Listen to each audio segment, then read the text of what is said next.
Dan Vettori here to talk to you tonight after today's play. So if you've got a question for Dan, let me know. Nasher and Bumrah. Dan, just start.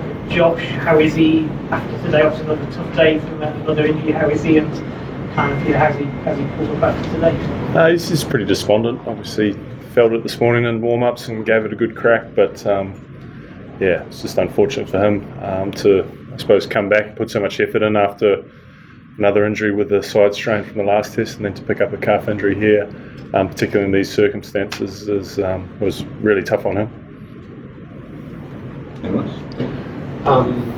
First of all, how did that affect, I guess, the day and the way that you manage the day out the field in terms of plans? And two, were you looking at enforcing the follow-on if you'd been able to restrict India?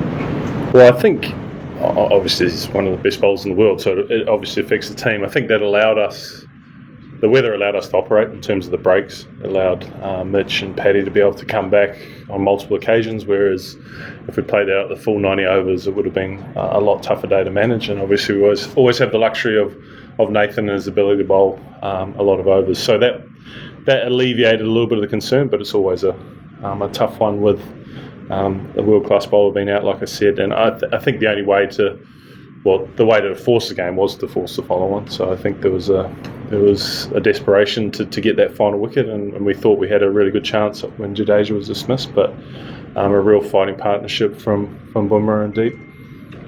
Is there one over the back? Then, hypothetical, is there anything, any kind of talk like that you guys could have declared early, and then you got some more time than in the game? Plus, there's a prediction of the rain tomorrow also. So, was there any kind of talk like that you guys could have declared early?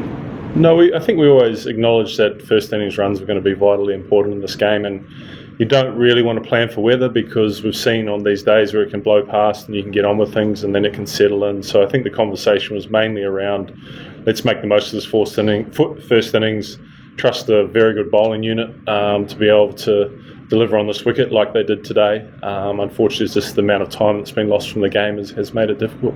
Was that last part? We might do one at a time, sorry. Yeah. Louis?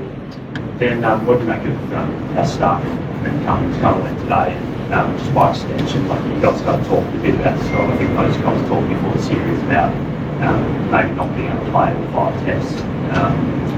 Do you now need to play all 5 tests? Well, I think they're still at their relative numbers that we'd expect through this amount of test matches. The pretty light workload in Adelaide, and then coming in today, like I said before, because of the breaks, it didn't feel like we pushed them too hard. And it was a tricky situation at the end there where the ball was incredibly soft and getting wet.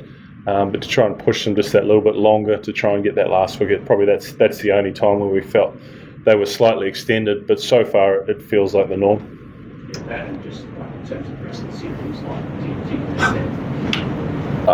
obviously, yeah. I mean, Hazlewood, it looks like he'll be out. So Stark and Cummins obviously become vitally important, like they always are.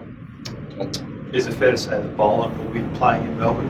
Would you consider anyone else for that spot? Well, fortunately, I don't have to worry about that. That's someone else's. But I think Boland speaks for himself. I mean, the way he bowled in Adelaide, the way that he's consistently been the backup seamer, and every single time he's been asked to step up, particularly in Australia, he's been outstanding. So I think that would be the logical thing to conclude. A couple to go here, guys. Go 1, 2, 3, 4. Yeah, would let's say they bowled out, they took the last wicket before the follow-on. Considering Hazlewood is not fit, would you guys have enforced the follow-on? And do you think there's too much of short pitch bowling at that partnership? I think to give us our best chance to win the game, then I think enforcing the follow-on is the logical thing to do. Once again, there's weather around, so we can't predict that. We just wanted to get as many balls as we could in them. Look, I think the way that Stark and Cummins bowled throughout the day was exceptional, and I don't think there was any critique at all around the back end. I think it's just that the ball got incredibly soft and it was hard to actually find your exact length, but they're always challenging, and they're the main reason that we're in the situation where we had such a great day. And then how frustrating it has been, the last wicket partnership from India, and did you expect this kind of fight back from the lower order from the Indian side, considering the fact that top order has been failing regularly, and it might just give some belief to the Indian top order if they can bat so well into camp? Look, I think we expect everything. I think we understand that any batsman on any given day can step up and deliver, and so I don't think we assume that anyone's going to live up to the average. I think you look at those averages and you think there's not much there, but Bumrah's proven that he's been able to put on partnerships. He's been proven that he can attack and he can defend, and I think Akash better than a number 11. So the team within themselves all understand that every wicket's vitally important. So there was no reason to back off at all. Last one, I think, it's got. Dan, just Mitch Marsh and Baltimore today, were there any concerns around his fitness, or was it just a case of the way the brain delays work for Josh and Pat? And then, I guess, following on from that, how important are overs going to be in for the last 2 tests of this series, considering you probably want Scotty Goldman and Pat and Mitch to play the last 2 tests? Yeah, I think he's good to go. There's no issues around his fitness.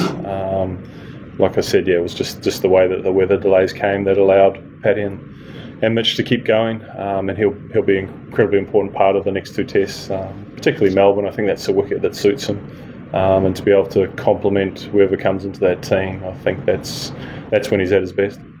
Thanks, everyone. Thank you.